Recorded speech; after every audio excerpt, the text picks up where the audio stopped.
Hi, it's Annette. I thought I would go ahead and do a sequel to the anxiety panic treatment sort of thing because I've found that a lot of my friends found it very helpful. So maybe some of you out there would find it helpful too. Um, the last video we went through the three things. One, of course, breathe, slow your breathing. You go in for 4, hold for 4, exhale for 4, and at least the first time, get all of the air out. So I would go,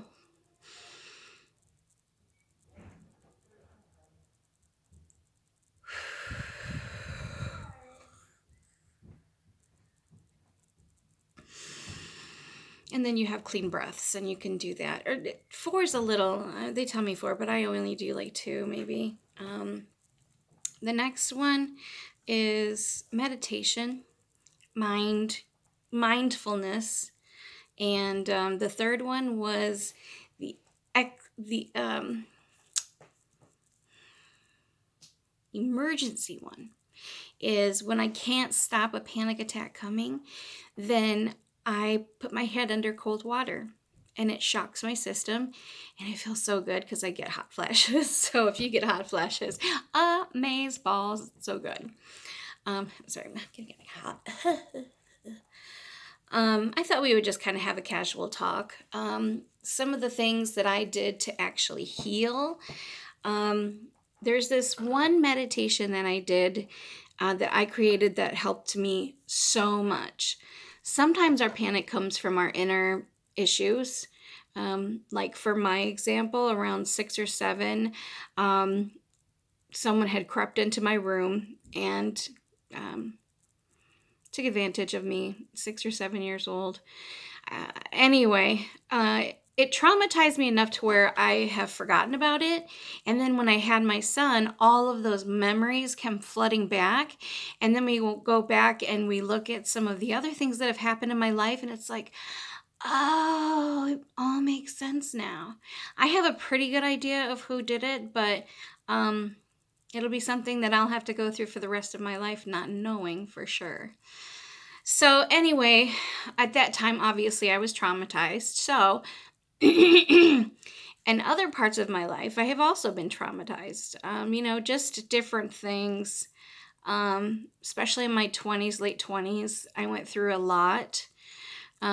So, here was the meditation. I imagine a dark room and it has a lot of chairs around it, and I'm sitting in the middle.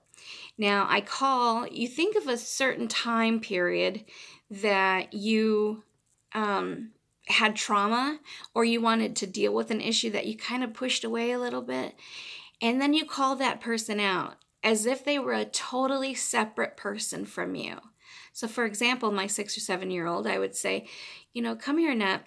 And I would pick her up and I'd put her on my lap and I would hug her and appreciate who she is and talk about her likes and dislikes and stuff like that and what she would like to do more as an adult.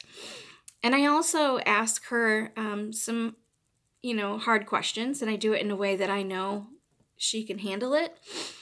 And then we talk it over, and I let her know it's not your fault. It's whoever's fault, and we have to forgive them because they were sick in the mind. So they have their issues with God. Our conscience is clean. Our body is now clean. And there's so many good things waiting for your life. So be excited about that. Continue to sing and dance and put on performances. And so she's a little bit happier, and then she'll go sit in a chair, and then I'll pull up, for example, my 10-year-old, who is like the coolest part of my life. And I would say to her, you are freaking awesome. You tried to do backflips and you were a complete tomboy trying to do everything a boy does. If anyone told you that you couldn't do it because you were a girl, challenge accepted. I love that in you. I love that in you. And find other ways to build her up, and of course address the same kind of traumas that she may or may not have went through and help her understand, because as we get older, I think we shut off or forget that that person exists. So acknowledge the things that are happened to her. Like, for example, my high school self. My childhood was really good. I really enjoyed my childhood. I had a strict father, but he was so loving and he just parented in a way that I thought was pretty perfect.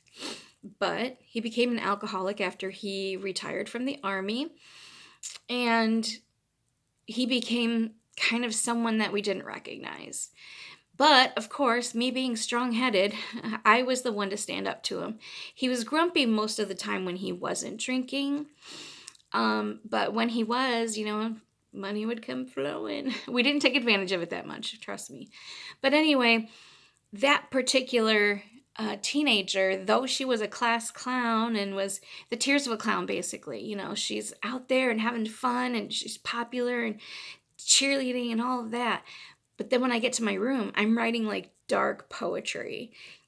Excuse me, dark poetry about death, about like just all kinds of stuff. And so when I ask her to come out and sit down, and I talk to her and I say, kind of sucks that, Dad was kind of going through that, and I'm sorry that you had to deal with that. And talk to her about that, talk it through with her, and let her know all of the cool things that she went through, and that like it really sucked that a lot of the stuff she was going through was simply, hormonal. But she was legitimate. She was valid in how she was feeling. Validate her feelings. So anyway, my next one would be like my 21-year-old, the funnest time in my life. The drinking, the boyfriends, the feeling beautiful, long blonde hair, brown hair. Just was great time of my life, just as you would expect. Parties, everything.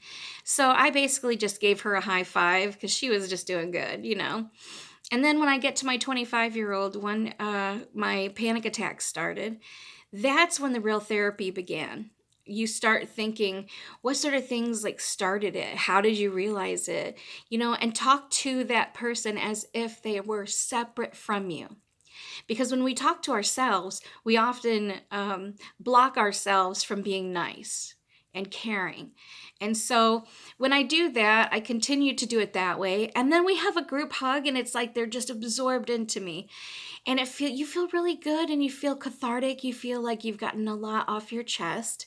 So that is one meditation that I often do. I don't really do it anymore because I feel pretty good.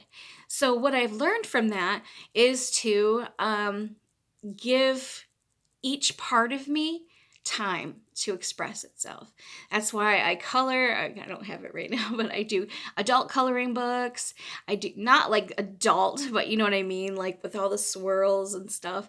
I do like 6-year-old, 7-year-old, 8-year-old, 10-year-old princess coloring books. I play guitar, or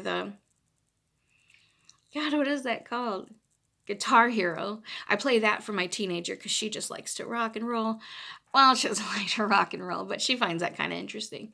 And like middle-aged, just like my mom, play Yahtzee. I do want to get back into doing puzzles, but I have a cat now and I'm not sure quite how that will roll. So anyways, you have all of those tools to be able to help your situation. Another thing to remember is you are present right now, okay?